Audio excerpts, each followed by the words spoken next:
What's up sa inyo mga idol? Isang panibagong araw na naman. At it's your boy Biyahe with Ken, back at it again. At ngayong araw na ito mga idol ay nasama na naman kayo sa akin sa trabaho.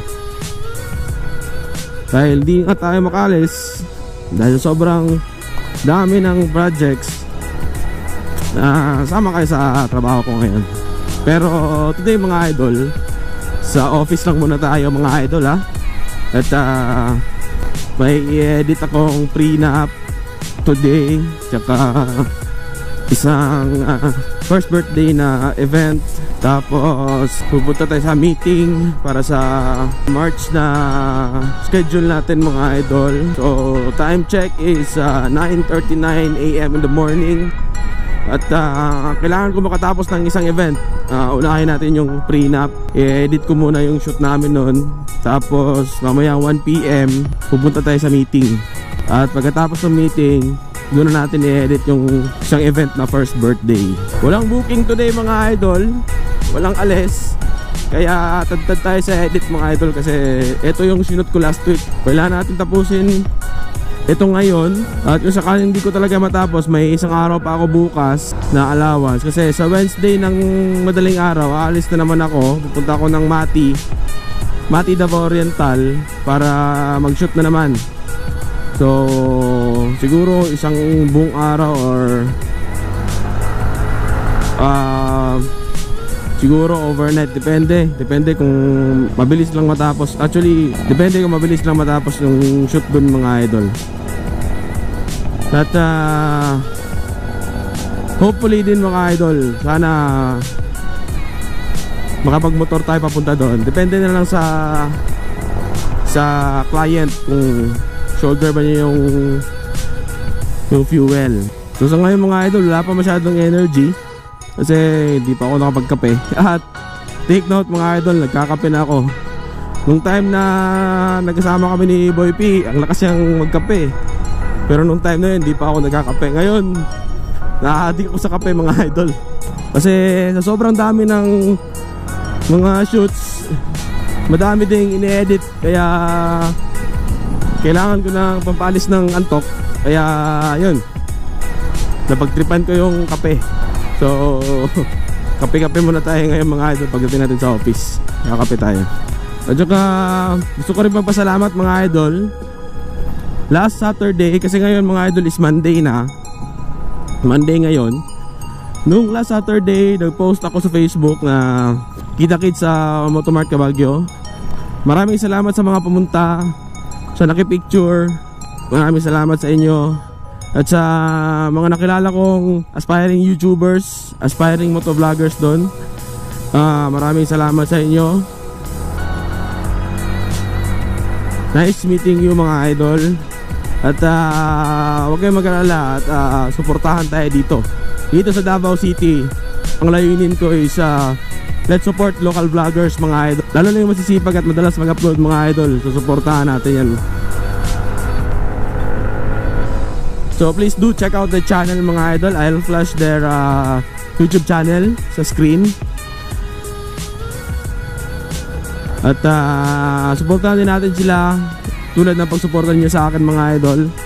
At bigyan natin sila ng chance na ipalabas yung potential nila. Bagong simula pa yan mga idol. Kaya hopefully magtuloy-tuloy at hindi magsawa mag-upload. So suportahan natin mga idol para mas lalong ganahan mag-upload at gumawa ng content, diba? Yun kasi yung drive ng mga YouTubers yung may nanonood. So mas maraming supporters, mas lalo kang gaganahan mag-vlog or gumawa ng content. At kung isang aspiring YouTuber ka rin mga idol, huwag kang mahiya mag-PM sa akin. So hopefully mga idol, this year makapunta tayo ng Visayas. So may kaibigan tayo dyan, si Master Vin. Shoutout sa'yo, matinding supporter yan, nag-aabang lagi ng vlog. So shoutout sa'yo, medyo matagal ko na din siyang kilala sa Facebook.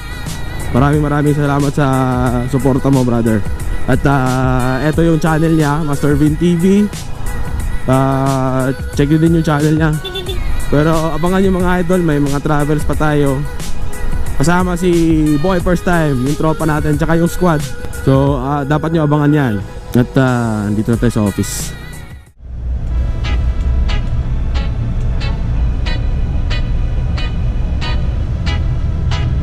Okay, so ito na yung edit ko ngayon.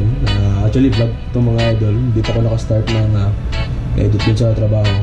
Unahin ko muna itong vlog para ma-upload tayo. At papanood to mamayang hapon. Today is Monday, so i-upload tayo ng Monday ng hapon. So ito mga idol. Tapos maya maya and siguro mga 15 minutes punta muna tayo ng meeting muna sandali. Tapos tapusin natin ito mamaya mga idol. Okay, so 1:03 PM na mga idol. Late na ako sa meeting pero tara, let's go. Chip! Vlog Chip! Ay! Yeah! Lakad ako. Ito dito. So, ito yung office natin mga idol. Tapos yung meeting area. Sarap. Ay, ito lang, malapit lang yung meeting. So, tayo dito.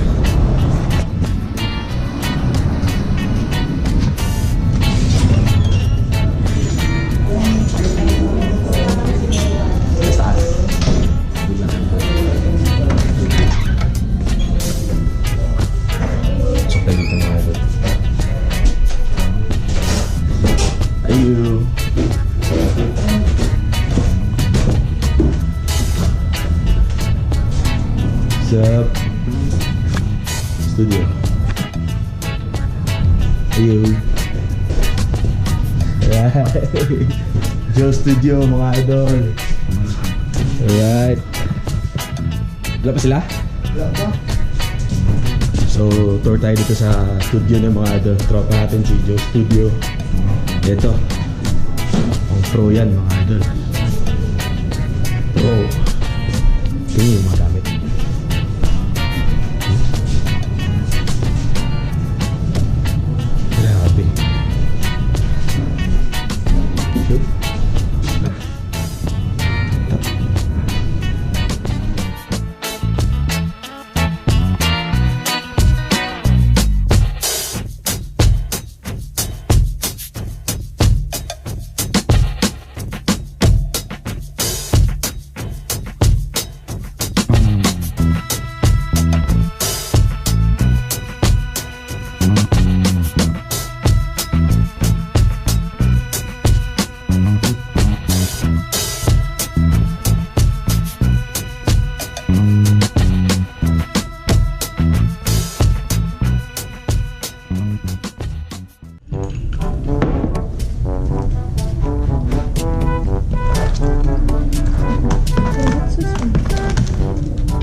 Ito yung maganda sa meeting.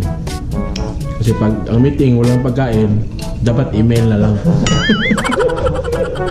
Kung walang pagkain, group chat na lang. So yan. Sakay dali.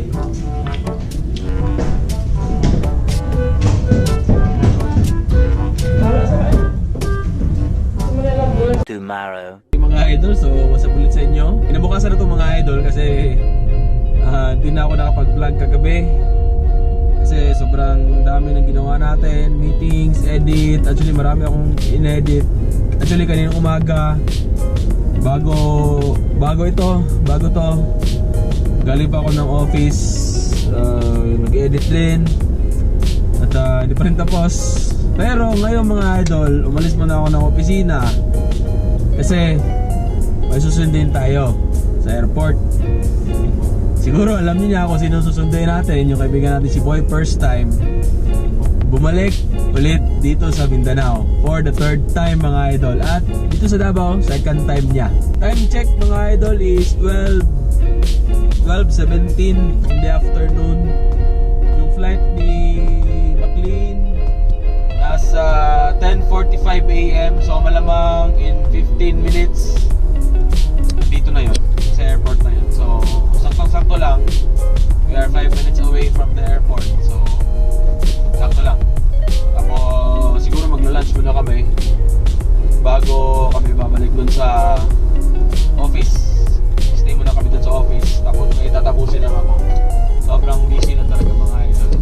sa mga unplanned, sa mga tawag nito, random na ginagawa ni Boy First Time. Sobrang random eh. Alam niyo naman si Boy First Time, sobrang random na tao yan. Kaya kagabi kausap ko siya siguro mga around 8 PM. Usap lang kami sa cellphone. Tapos wala na, pag-usapan na namin magkano kaya yung ticket. After 30 minutes, ayun, may flight na.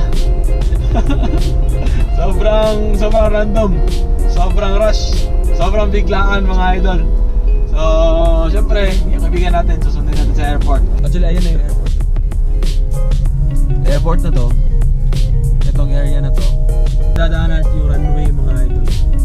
So, malamang ano kaya sinakyan dun? Hindi ko natanong eh kung anong airline yun. Magpapaload pala muna ako mga idol kasi wala akong load. So, paano natin i-contact si Boy P? Kung wala akong internet. Kalimutan ko. A few moments later. Eh, nakita ko na. Nakita ko na.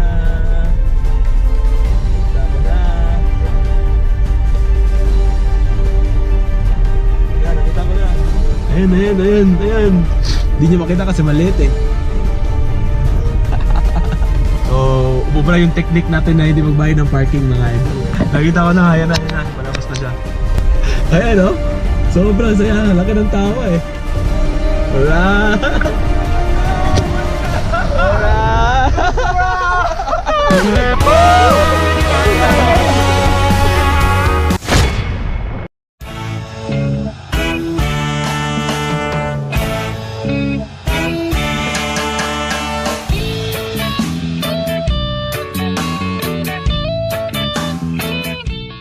Dapat daw pag ano, pag mag-bill dapat ganun na.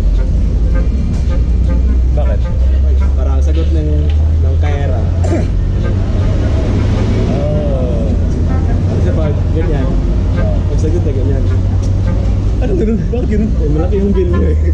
Malaki yung ballpen.